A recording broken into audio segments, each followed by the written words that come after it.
जय हिंद दोस्तों।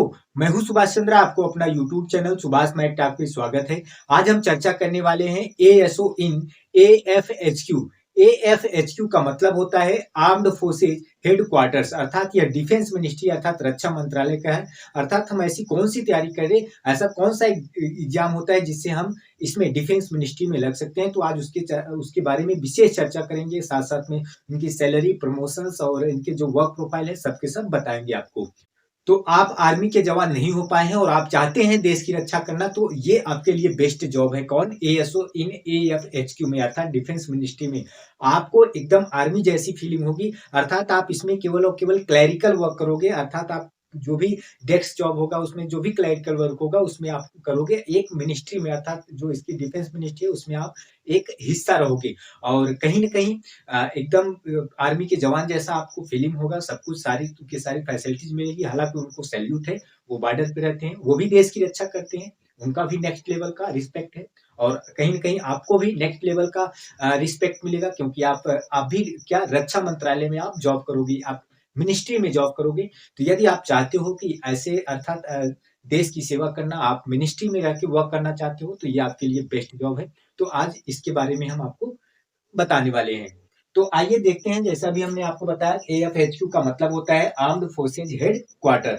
तो ये जो है नॉन गैजेटेड पोस्ट है, अर्थात ग्रुप बी की पोस्ट है और इसका जो ग्रेड पे है वो 4600 ग्रेड पे है। अगर हम अप्रोक्स सैलरी देखें तो 85,000 आसपास में इसकी बनेगी। और सबसे बड़ी बात है, ये रिस्क फ्री है। रिस्क फ्री का मतलब, जैसे मान लो, ये रिस्क फ्री जॉब का मतलब ये हुआ कि जैसे मान लो आप आर्मी में जवान हो तो आप हमेशा बॉर्डर पे रहोगे, अर्थात वहां पे रिस्क एक प्रकार से रहता है, लेकिन कहीं न कहीं वो भी देश की रक्षा करते हैं, मर मिटते हैं देश के लिए। तो ये भी एक मतलब देश की रक्षा करने की ही जॉब है, लेकिन इसमें रिस्क फ्री जॉब है, अर्थात आप क्लरिकल जॉब करोगे। इसमें कोई यूनिफॉर्म नहीं होता है, अर्थात आप देखे होंगे देश के जो जवान होते हैं वो, अर्थात आर्मी ये सब उनको यूनिफॉर्म मिलता है। तो इसमें अर्थात आप मिनिस्ट्री में रहोगे तो आपको कोई यूनिफॉर्म नहीं मिलेगा। और जैसा कि हमने आपको बताया कि ये डेस्क जॉब है, क्योंकि आप मिनिस्ट्री में रहोगे। और यदि हम इसकी पोस्टिंग की बात करें तो इसकी जो पोस्टिंग होगी वो दिल्ली में होगी, अर्थात दिल्ली में ही होगी। सेना भवन में, या तो हम कहें कि युवा भवन में, या नेवल हेडक्वार्टर्स में होगी।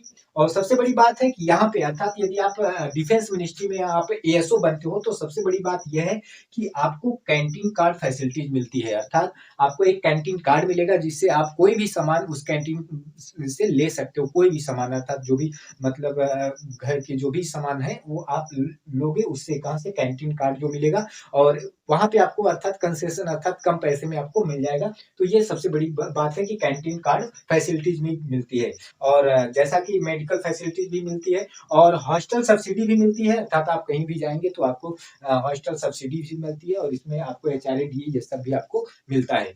तो आइए हम देखते हैं कि यदि हम एसएससी के थ्रू, अर्थात एसएससी सीजन के थ्रू एएसओ में जाना चाहते हैं तो कैसे जाएंगे। और हालांकि इसमें यूपीएससी के माध्यम से भी जा सकते हैं। यदि हम यूपीएससी के माध्यम से जाएंगे तो गैजेटेड पोस्ट पे पहुंचेंगे, अर्थात एसओ सेक्शन ऑफिसर पे पहुंचेंगे। हालांकि इसमें एसएससी सीएचएसएल के माध्यम से भी जाया जा सकता है, इसमें एसएससी एमटीएस के भी माध्यम से जाया जा सकता है।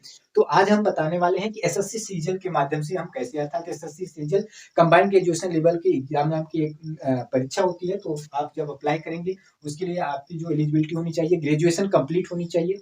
और जो भी एज होगा 18 से 30, अर्थात उसमें भी कुछ कोटा होते हैं, जैसे ओबीसी के 3 इयर्स, एससी एसटी 5 इयर्स, ये सब होता है। और इसका जो एग्जाम प्रोसेस की अगर हम बात कर लेते हैं तो इसमें प्री होता है, मेंस होता है, टाइपिंग भी होता है। अगर हम प्री की बात करें तो 100 क्वेश्चन 200 मार्क्स का होता है। जैसे अगर हम कहें तो मैथ में 25 क्वेश्चन 50 मार्क्स का, अर्थात एक क्वेश्चन 2 मार्क्स का। और रीजनिंग 25 क्वेश्चन 50 मार्क्स का, इंग्लिश 25 क्वेश्चन 50 मार्क्स का, और आपका जनरल अवेयरनेस 25 क्वेश्चन 50 मार्क्स का, अर्थात 50 क्वेश्चन 100 मार्क्स का। वो भी क्वालिफाइंग नेचर का होता है। 0.5 मार्क्स डिडक्ट कर लिया जाएगा यदि आप गलत करते हैं। यदि आप प्री क्वालिफाई करते हैं तो आपको मेंस में बैठना होगा, अर्थात मेंस जो होगा वो पूरे के पूरे 390 मार्क्स का होगा। अगर हम देखें तो सब्जेक्ट वाइज, जैसे मैथ में आपका 30 क्वेश्चन 90 मार्क्स का, अर्थात एक क्वेश्चन 3 मार्क्स का। और रीजनिंग 30 क्वेश्चन 90 मार्क्स का। और जो आपका इंग्लिश होगा वो 45 क्वेश्चन 135 मार्क्स का। और जो आपका जनरल अवेयरनेस होगा 25 क्वेश्चन 75 मार्क्स का। और साथ साथ में इसमें कंप्यूटर नॉलेज भी होता है 20 क्वेश्चन 60 मार्क्स का, वो भी क्वालिफाइंग नेचर का होता है। अर्थात ये जो मेंस होता है वो 360 का, 390 का होता है।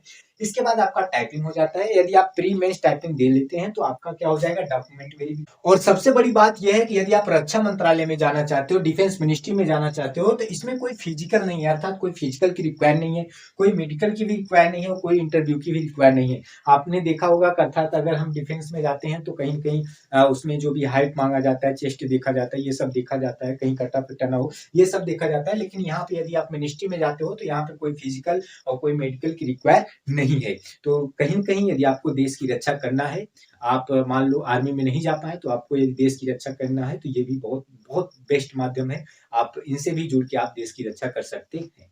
अब आइए अब हम इनके वर्क प्रोफाइल को देख लेते हैं। तो जैसा कि हमने आपको बताया था कि ये डेस्क जॉब है और साथ-साथ में जो वर्क करना पड़ेगा वो क्लरिकल वर्क करना पड़ेगा और इसमें कोई पब्लिक डीलिंग नहीं है, अर्थात इसमें कोई पब्लिक डीलिंग नहीं है। तो डिफेंस में आप अर्थात डिफेंस मिनिस्ट्री में काम करोगे तो इसमें कोई पब्लिक डीलिंग डीलिंग नहीं है। इसमें क्लरिकल वर्क करना पड़ेगा। जैसे रूटिंग करना हो गया, नोटिंग करना हो गया, राइटिंग करना हो गया, ड्राफ्टिंग करना हो गया, सबमिटिंग करना हो गया या रिपोर्ट्स को क्रिएट करना हुआ, ये सब काम अर्थात रहता है, क्लरिकल होता है। और 9 टू 5:30 जॉब रहता है, अर्थात 8 घंटे की जॉब रहती है और सैटरडे संडे ऑफ रहता है, अर्थात सप्ताह में अगर देखा जाए तो 2 दिन आपकी क्या रहता है, छुट्टी रहता है और 5 डेज़ आपको वर्क करना पड़ेगा, वो भी 9 टू 5:30 करना पड़ेगा।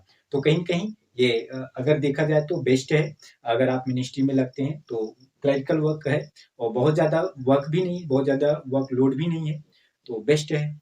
तो अब यदि हम बात कर लेते हैं इनके प्रमोशंस की, तो यदि आप एसएससी सीजीएल के थ्रू आ रहे हैं तो आप एसएससी सीजीएल के माध्यम से आप असिस्टेंट सेक्शन ऑफिसर बनेंगे और यदि आप यूपीएससी के थ्रू आ रहे हैं तो आप सेक्शन ऑफिसर बनेंगे, अर्थात गैजेटेड पोस्ट 4800 गैजेटेड पोस्ट रहेगा, 4800 ग्रेड पे रहेगा। और अगर आप एसएससी सीजीएल के थ्रू आ रहे हैं तो असिस्टेंट सेक्शन ऑफिसर बनेंगे, non gazetted post 4600 grade pay रहेगा।